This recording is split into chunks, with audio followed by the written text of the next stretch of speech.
शाहिद अफरीदी साहब ने कुछ दिन पहले प्रोग्राम में कहा था कि शाहीन अफरीदी को कप्तान बनाने के हक में नहीं थे वो, और वो चाहते थे कि T20 का कप्तान जो है मोहम्मद रिजवान को बनाया जाए। लेकिन मोहम्मद हफीज ने तजवीज़ ये दी थी कि शाहीन अफरीदी को कप्तान बनाया जाए। तो आप लाहौर के अंदर भी उनके साथ खेले हुए हैं, क्या ये भी वजह हो सकती है शाहीन अफरीदी का नाम तजवीज़ करने की? देखिए, अब ये शाहिद भाई ने खुद ही बोला और खुद ही बता दिया कि मैंने ये बोला कि मुझे शाहीन चाहिए। बिल्कुल ऐसा नहीं है।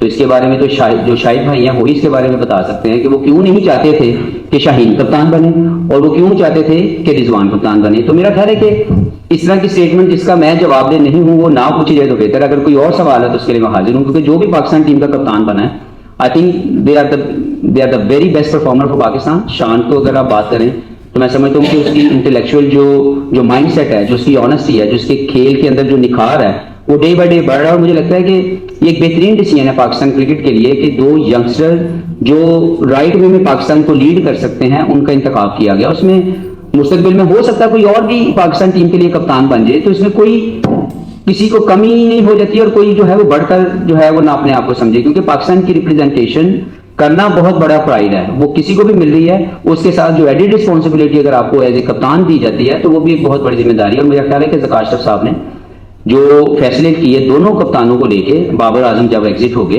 तो मुझे लगता है कि ये दोनों बेहतरीन क्रिकेटर हैं और मुझे ये लगता है कि इन दोनों के अंदर टेक्निकल एंड टैक्टिकल ग्रोथ है एज ए कैप्टन के वो पाकिस्तान के लिए कामयाबी हासिल करें दोनों डिफरेंट फॉर्मेट्स में।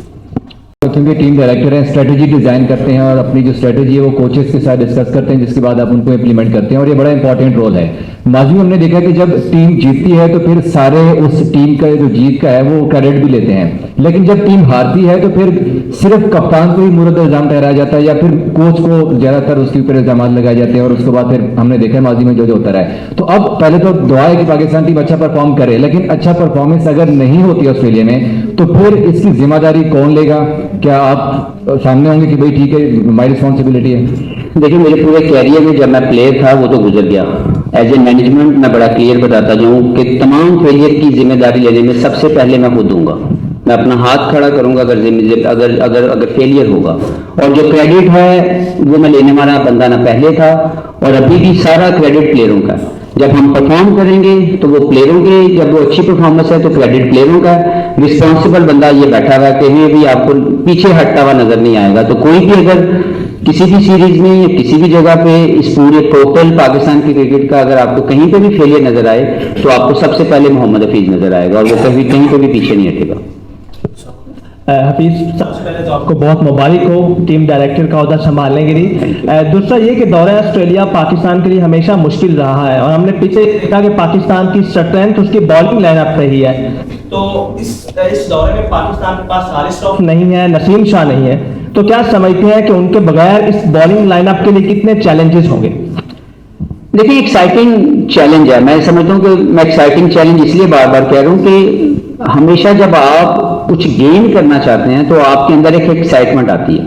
हमारे जो फास्ट बॉलर्स हैं ये पाकिस्तान के, अगर नसीम किसी वजह लेके अगर इंजर्ड हैं तो उनके जाने से कोई इतनी ज्यादा मैं नहीं समझता कि आप सिर्फ एक बंदे को जब आप मैच हारे हैं तो कह दें नसीम नहीं है तो इसलिए हम मैच आ रहे हैं। उसने अपने एक रोल प्ले करना है। जब भी इंशाल्लाह फर्स्ट ऑफ ऑल मैं विश करता हूँ कि जल्दी से रिकवर करें और पाकिस्तान के लिए दस्तयाब हूँ। दूसरा, अगर वो नहीं भी हैं तो सिर्फ हर फेलियर को उनकी गैर मौजूदगी के ऊपर डालना ठीक नहीं है। हर प्लेयर को जब अपॉर्चुनिटी मिलती है तो वो उसने डिलीवर करना है, और अगर किसी भी वजह से जो फेलियर अगर आ जाता है, अगर वो परफॉर्मेंस नहीं हुई तो अगले दिन दोबारा जाकर फिर कोशिश करनी है। तो इस टीम के अंदर एज ए बॉलिंग यूनिट मैं समझता हूँ कि बेहतर बॉलर मौजूद हैं, और जो बेस्ट इस वक्त पाकिस्तान के सिस्टम में मौजूद हैं वो इंशाल्लाह वो अल्हम्दुलिल्लाह वो टीम के साथ सिलेक्ट हुए हैं। कुछ प्लेयर हमने आइडेंटिफाई किए हुए हैं, उनके ऊपर ग्रूमिंग के ऊपर काम होगा।